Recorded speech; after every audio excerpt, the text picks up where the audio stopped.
What's up guys, James here from Boot Wizard Boot Reviews, and today we're going to be looking at the Ghosted.3 laced and basically telling you why, if you're looking for a 0.3 level Adidas X Ghosted boot, you're looking around that price point, you 100% need to be picking this boot up and not the laceless version. If you do enjoy takedown reviews on the channel, then remember to hit the like button, get subscribed to pick up all of my other takedown and top end reviews, and of course comment down below which one of these, laced or laceless, would you pick up?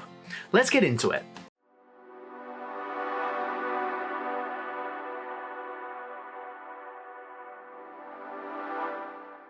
Now, normally I would of course start with the upper, tell you all about that characteristics and what your touch on the ball is like, but I'm not going to do that because I did something a little bit different with the 0.3 laceless. I bought their multi-ground model, so this comes tucked into the boot and explains the multi-ground information. Now, if I show you this, those of you that have watched my reviews will understand why this is a multi-ground model. It's maybe a little bit strange. Exactly. So this is the multi-ground, which looks considerably like the AG pattern because it's basically identical. If you put this up against the AG boot that you buy in the 0.1, the Plus, any of the other models, this is what you get. It's exactly the same pattern, the same stud shape, even the reinforcement areas, the different areas of plastic, they're exactly the same throughout the boot. So I said in my AG review of the Ghosted 0.1 that it would be very good to be able to use that boot on both AG and FG because the studs are long enough, they give you good rotational movement for the AG pitches, but they'll give you enough traction on FG. And it seems like Adidas agree because in their takedown models, their MG pattern is actually the AG variation from the upper level models. Now, admittedly, the materials are not as nice here, the sole plate is not as well put together, and it is a little bit consistently stiff, which is an issue that I have with some sole plates in general, in that you either end up with consistent stiffness through the whole boot on a takedown, not quite the case here, or you end up with stiffness here and then it just all of a sudden gets less stiff, like here, and it's just all flexy from the front, which is more what you get here. You can kind of see here, there's a stiffening section up to here, and then from there onwards, that is where the boot bends. So you're definitely not getting as much spring back or as much of an aggressive nature from this particular pattern, but it's an MG boot. It's not really what it's designed for. This is supposed to give you free rotational movement so you don't get stuck in those AG pitches. So it's not a bad thing, but I do think that the FG variation is actually nicer. So this is the Ghosted Laceless. I have that in the FG variation, which is what you would get on this if you bought the FG model. And I do think this is a better stud pattern. The sole plate is nicer and it just is made in a much better way, and it's certainly more responsive. But if you are a person on a budget, which usually you're going to be if you're picking up either of these boots, the MG is a solid option because it means you can use it across all ground types. Don't really recommend it for SG because the studs simply aren't long enough, but FG or AG, this could definitely be a way to go. But if you're just looking for pure performance and the best one between the FG and the MG variation in these boots, I would definitely pick up the FG. It's a bit more aggressive, and not only that, it makes the boot feel that little bit more responsive because of the way that the heel and the midfoot is built and that extra spring back in the forefoot. The bend is just at a more relevant point. It's a little bit stiffer further up the boot. It's just better, to be honest, but on a budget, this is a good shout.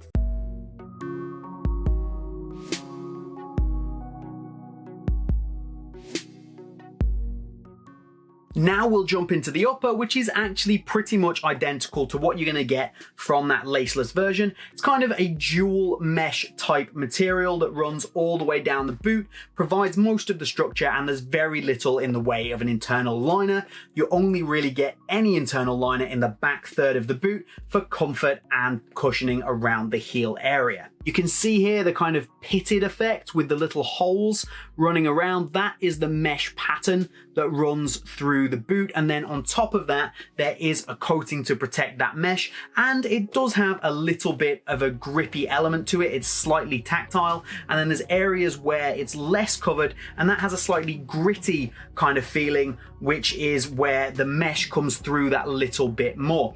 In terms of the coated and uncoated areas, exactly like I said in my 0.3 laceless review, this actually has more of a grippy feeling on the ball than both the Plus and 0.1 models do, which can be a little bit slick. The material that's been stitched into the middle to create this one-piece upper effect is actually the same between the two boots as well. However, on the laceless, this has a plastic backing. So the plastic backing here stops it stretching out and basically tries to stop your foot moving around. It's a pretty basic or rudimentary technique to try and give you a bit of lockdown. Here, of course, you get the laces, so that middle piece of material is very stretchy. It makes these boots a lot easier to get on, and of course you get the laces so you can customize that lacing system and tighten the boot around your foot in a way that just suits you more. However, this material can be a little bit flaccid, is that the word?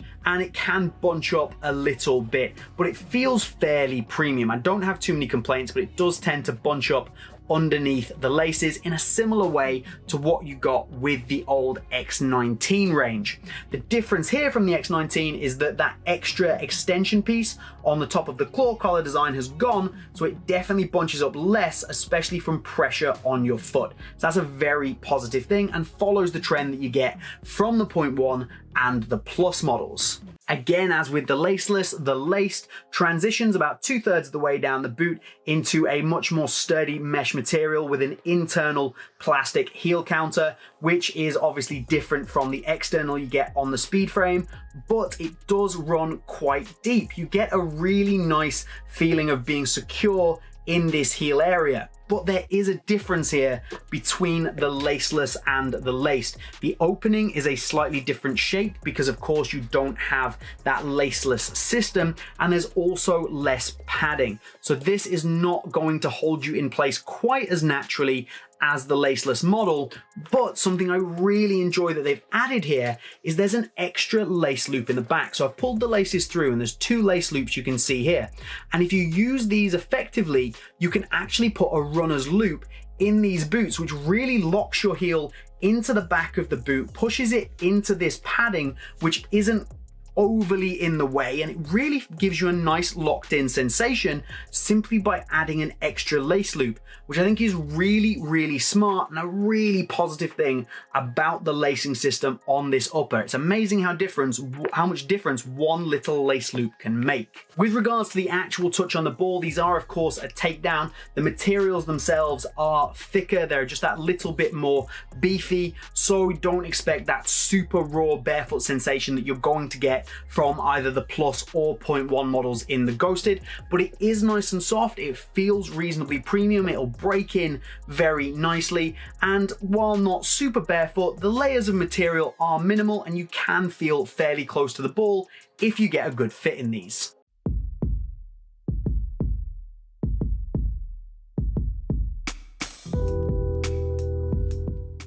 So we'll throw these on the scales to check weight. Now bear in mind I do have the MG or AG stud pattern on the laced version, and the laceless version is in the standard FG, which will definitely have a bearing, although both are the same size. So throwing on the laced variation first, they come in at 247 grams, and they do feel heavier in hand and on feet than the laceless variation. However, I am sure that at least 90% of that weight increase is as a result of the MG pattern. So 247 grams coming up here, which is, even for a takedown boot, fairly heavy.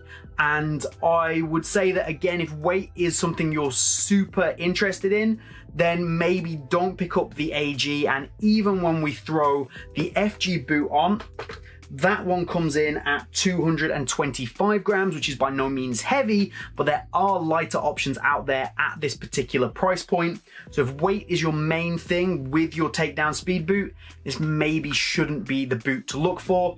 Neither boot is excessively heavy, but the FG is going to be a little bit lighter and the MG adds a significant amount of weight.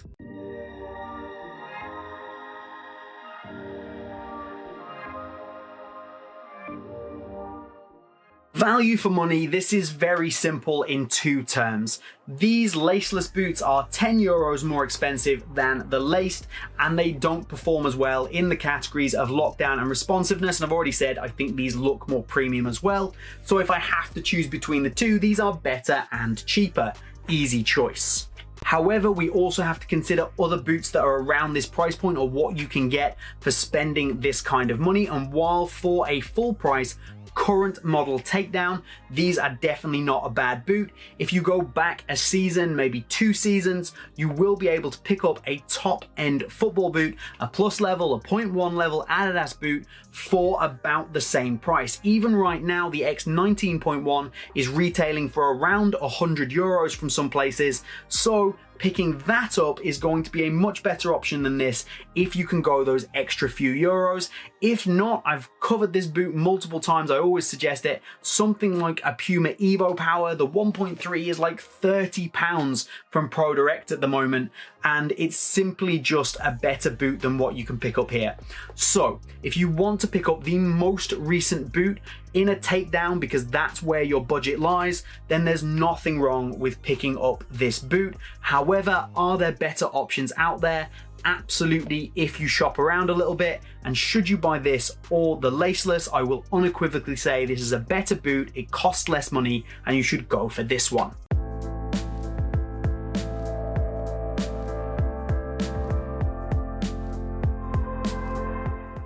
So talking about the fit and comfort, and I think Adidas have done a really good job in improving their takedown models over recent times. The heel lockdown is a lot better here, especially with those 2 lace holes. The lockdown is decent, if not mind-blowing, and the responsiveness is okay for a takedown boot at this price point. However, it definitely suffers from having that AG plate and would benefit from the FG in my opinion. On the whole, size-wise, I would go true to size here. If you want to try and get a really tight fit from the takedown version, you can maybe get away with going down half a size, but for most people, true to size is the way to go here. In terms of width, there's a reasonable amount of width here, and if you do have a wider foot, you should be able to rock these without too many problems, but they're not going to be a super wide boot. But wide feet shouldn't be too many issues. I would definitely like these and the laceless variations to fit closer to my foot. There's a reasonable amount of volume through the boot as a whole, and it's just the case of accommodating people and the type of material that they've used. And I suppose because I'm really used to that 0.1 now and I love it so much, I do want this to be lower volume and fit closer to my feet and give me a closer touch and feel on the ball. You just don't get it here. But again, it's a takedown and you very rarely get that with a takedown. If you want something that's going to be super close to the ball, super close to your foot and wrap around your foot, this and the laceless are not really going to be boots for you.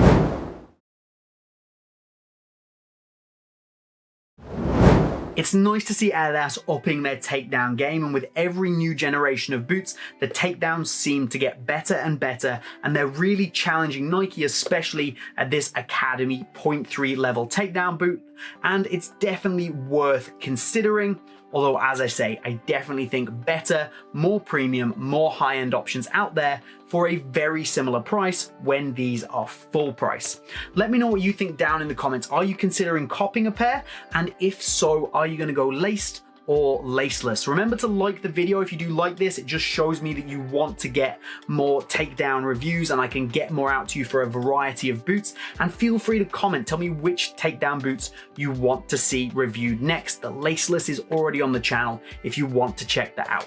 But that's all from me here at Boot Wizard today. I hope you've enjoyed it. Have a good one, and I'll see you soon.